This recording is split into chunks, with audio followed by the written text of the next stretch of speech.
One of the perks of having a job where you work with people is that you do have the potential, you have the opportunity to collect friends along the way. This podcast is brought to you by Blackaby Ministries International. To find out more, visit blackaby.org. Well, welcome to the Richard Blackaby Leadership Podcast. My name is Sam Camp, and I'm your host, and helping take our leadership to the next level is Dr. Richard Blackaby. Well, I'll do what I can, Sam. Well, with us once again, it's another opportunity to shape and mold us into the great leaders that we're destined to be. So we always appreciate you taking the time. And you've just sort of returned from kind of being all over the place. I mean, you're always all over the place, yeah. But kind of going back to some old stomping grounds of yours. Yeah. And, you've been able to reconnect with some old friends, and that's what sort of spurred this podcast episode. Yeah, Sam, I just got back from South Carolina. I lived in South Carolina for 5 years. Yeah. I lived there for two. Yeah. We both have some roots there, and yeah. We it's been 11 years, I think, since I moved away from there. 11 or 12 years now. But I was there last week, and I was teaching a doctoral seminar. But something that I've just kind of noticed is, especially in this new year so far, the first couple of months, that I travel regularly. I'm dropping into all kinds of different cities. And last week, once again, this happened where I'm going over there for a particular purpose. I'm teaching a class all day long.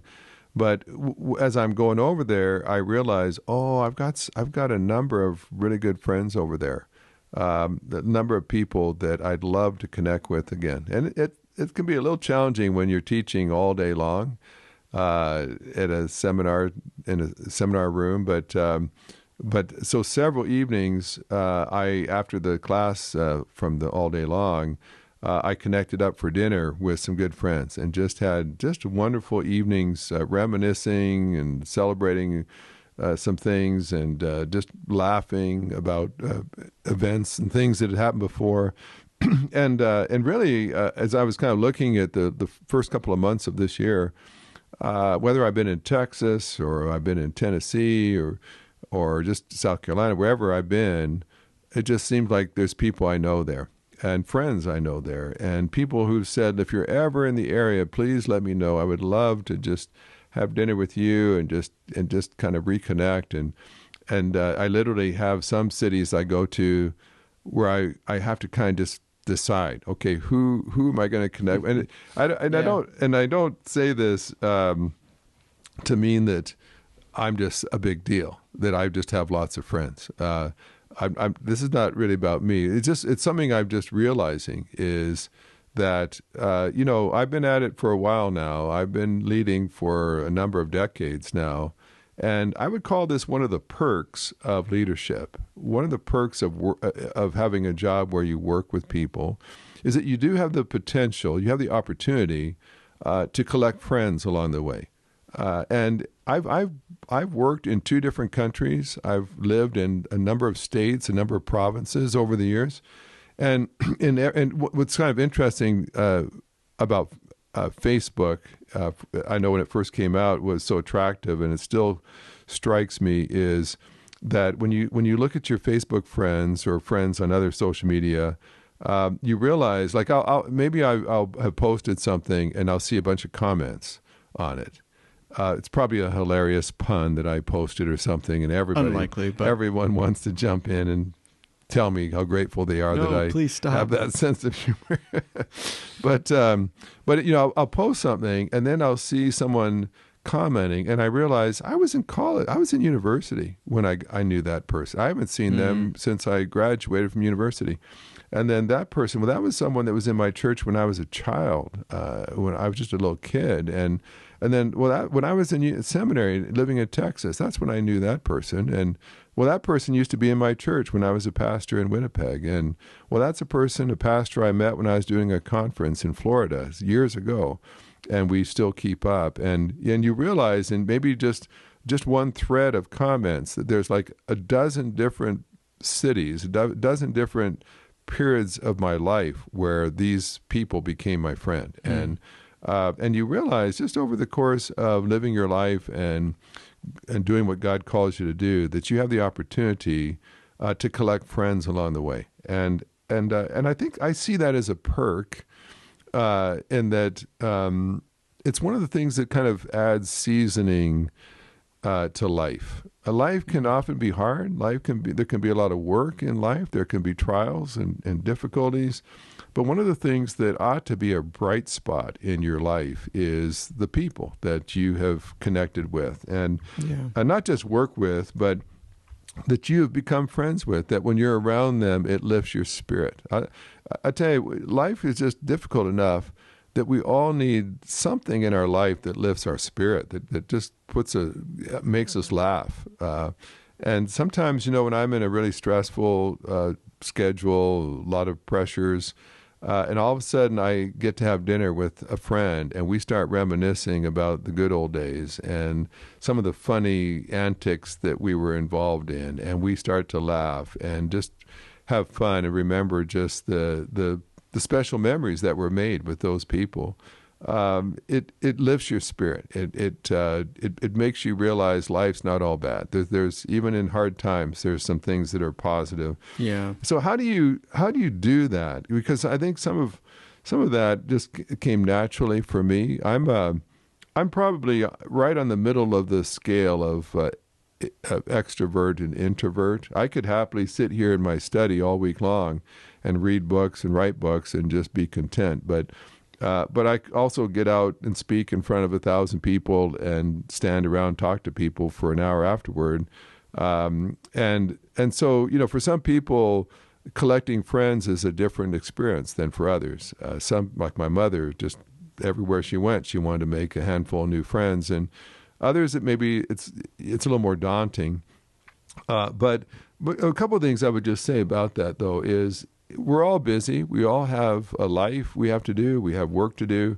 But try not to race past people. Mm-hmm. And I'm constantly meeting new people all the time. Every conference I'm a part of, there's new people that I'm relating to. And there might be a host that's caring for me. And there might be people manning a book table or the front door or doing the sound for me. And you're talking to people that are complete strangers to you, but don't just race past them, because some of these people, maybe you're working with someone and you're only going to probably be in the same organization for 2 years before one of you moves on. But in those 2 years, you might have a chance to be greatly enriched by this colleague that you're working beside. And sometimes I think we realize, well, I'm not going to be here long. No point in investing myself too much in this place or these people. But I've just found if you're always racing on to the next destination, it's just hard to make those kind of connections where you become friends. Once you leave that place of employment, you just have no interest even in whatever happened to those people, no desire to see them again. And a second thing is just keep a level of curiosity up about you. If you're curious, you will discover there's some really fascinating people out there with some fascinating stories. And I've met a lot of people in my day, and I still get blown away by some of the stories I hear, where I'm just literally just taken back. Sometimes just by the awesomeness of God and how God's worked in their life, or how far gone they seem to be, and yet God's redeemed them and pulled them out of the pit. And people that have gone through horrific experiences, and yet God's grace has carried them through that. And I just find people so fascinating that, and so if I were to just take an audit of just the friends I've dealt with and met with in the last month, quite a variety of people, they're not all the same by any means. They're all very different, but each one, I think that's the beauty of having different kinds of friends, is that they just all add different aspects into your life, into your day. And so just be curious to find out. And sometimes, when God puts maybe a colleague sitting maybe they're in the office right next to you, or you have to work with them a lot, to ask God, why is it that right now you just wanted to introduce this kind of person into my life? Is there something, maybe they have a hobby, maybe they have a viewpoint, maybe they have some strengths that would really bless me if I just kind of leaned in and got to know them and to learn from them. And then the third thing is just seek to bless people. I think what a wonderful, especially if you're in a job where you're around people quite regularly, maybe you're in sales, maybe you work in retail or marketing or whatever it is. Maybe you just are in a lot of meetings. But if you had a goal of trying to bless at least one person each day, maybe it's just the security guard at the front desk as you walk in the building. Maybe it's the janitorial staff that are coming in to clean up in the office at the end of the day. But you take a moment just to notice them, just to ask a question about them, just to find a way to bless them. If every day you were on the hunt to at least bless one person, maybe it's the person waiting on your table at the restaurant. Maybe it's the person collecting your garbage, and you're going out for a run just as they're coming to pick up your garbage, and so you just speak a word of thanks to them and encouragement. You just smiled at someone.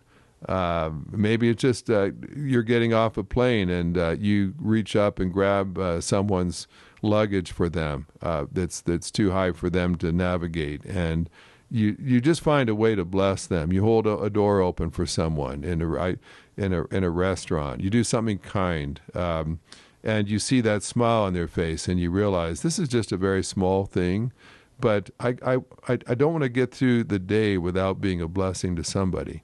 Now, if you do that regularly where you work, where you live, with your neighbors, you're going to make friends. You're going to be the kind of person that they smile when they see you coming.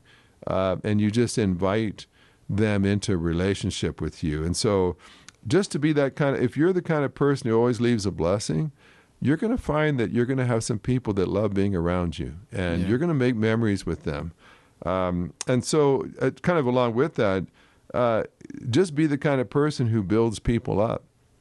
Again, I'm not trying to blow my own horn here, but there's been a number of times where I've tried to help out people. They maybe weren't even really my friends in the beginning, but they were looking for a certain opportunity, and I knew a place that was hiring, or I connected two people. Someone was a writer, and they needed an editor, and I knew an editor, so I connected them, and they were grateful. I'll tell you what, it's wonderful when you travel around and people come up and they remember the kindness you showed them. Mm-hmm. And if people work under you, perhaps maybe you were leading a unit, a division in your company. Maybe you were the manager, but you invested in the people around you. And now some of them have gone a long ways in their career, but they know that you gave them their start, or you believed in them, or you helped them get some training that gave them the skills to move forward. I'll tell you what, if you are constantly trying to just build up other people, you everywhere you go, you're going to find people who want to see you again, and they want to connect, and they want to thank you. And I was just so blessed this week. There's a couple that I had tried to help in ways I could when I've had the opportunity, and so they. When they knew I was going to be in town, they just asked if there's any way I'd be willing to come over and just have dinner at their house. And they had made a wonderful dinner. They had a beautiful, cozy house in the country, and they're just going the extra mile to just make it a wonderful evening for me. And then with almost tears in their eyes, they're just thanking me for taking the time to come to their house and let them spoil me. And I'm like, you're thanking me. I'm the one who should be thanking you. You're the one that's blessed me. But they would just say, well, we just always remember these things that you did to help us out. They were saying, and when we were talking just recently, this one couple was saying, you were the only person that we felt we could talk to about this at the time, and you were so kind to give us some time and some help and direct us to some resources. And I'll tell you what, that just when you've just made a practice of doing that throughout your life, over time, there's going to be a bunch of people that are just grateful to you that you did what you could. And of course, you may not be in a position to, just give people lots of money or help to hire them or whatever. But in your world, as best you can, when it's been within your ability to in some way build up to bless, to help someone, then you're going to have people over time that wherever you go, they're going to always think fondly of you. Yeah. And they may know that they would never perhaps have the job they have now if it wasn't for how you invested in them. And so again, what a wonderful way to invest your life. It's not just about you climbing your own ladder, building your career. It is about how many people did I lift up along my own journey. When I cross paths with them, I've always sort of felt like when you have a colleague or perhaps a customer, a student, someone that you're working with, there is a divine stewardship of that, where you have to ask yourself, why did God put this person in my path? Did God have a purpose? Was it just to be a transactional thing where I sell this product and they buy it? Or was it the fact that I had an opportunity to bless this person and develop a relationship with them that continues to this day? And I love that when what could have just been a very straightforward student to teacher relationship becomes a friendship, or I'm just a speaker here, you're just a listener, but I talked to you after the session and now we're still friends and we keep up and we've connected since. And the potential of relationships. I think, as you get older, you begin to realize what really is valuable, and oftentimes it's the relationships you build along the journey. And so just how do you be the kind of person that you collect relationships of friendship, of gratitude, and just maybe a couple other things just to kind of throw out there. If you want to be the kind of person that just collects people that appreciate you, that love you, that are grateful to you, learn also just to be a safe place.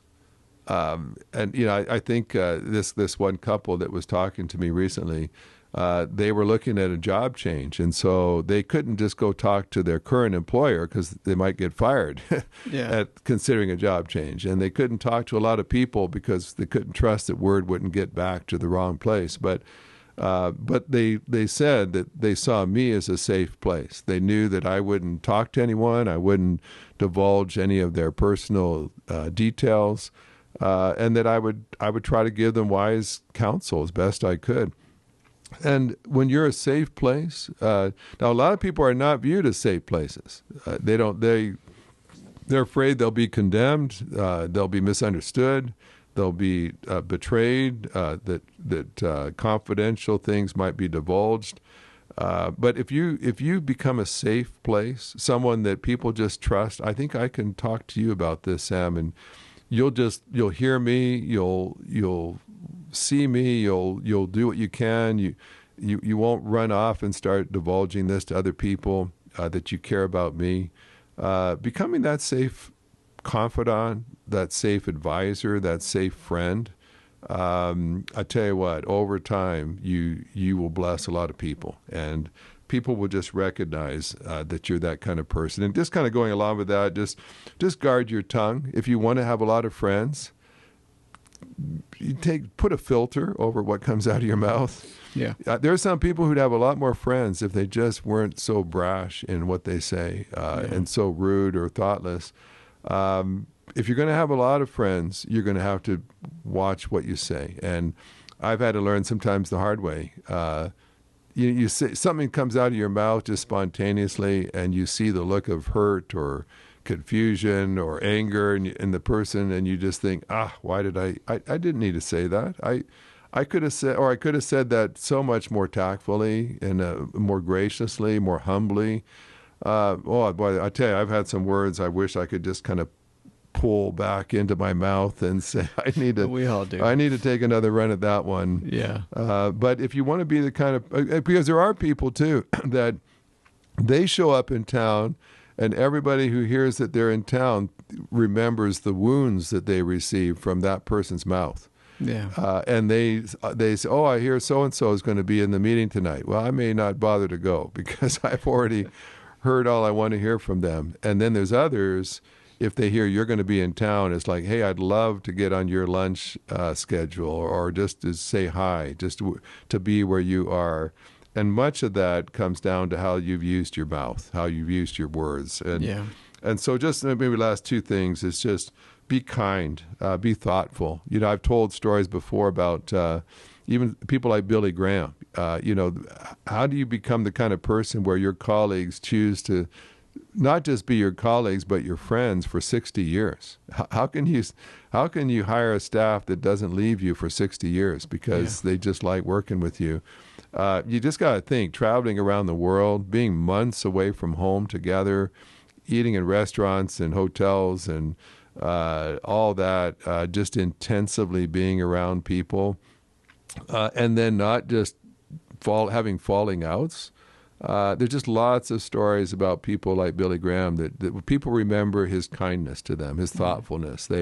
Someone in his entourage has got a sore throat, and the next thing they know, he's gone to a local drugstore and gotten them some medicine and brought it back to them. And just the little things you do, it doesn't have to be a huge expenditure of money or time, but it just means there was something you could do just to show some kindness and thoughtfulness. You just be kind and thoughtful as a regular habit, and you're going to collect a lot of friends and people that appreciate you over the years. And the last thing I would just say is focus on making memories as you go through life. Life, in a sense, is, in one sense, that's what you're doing all the time.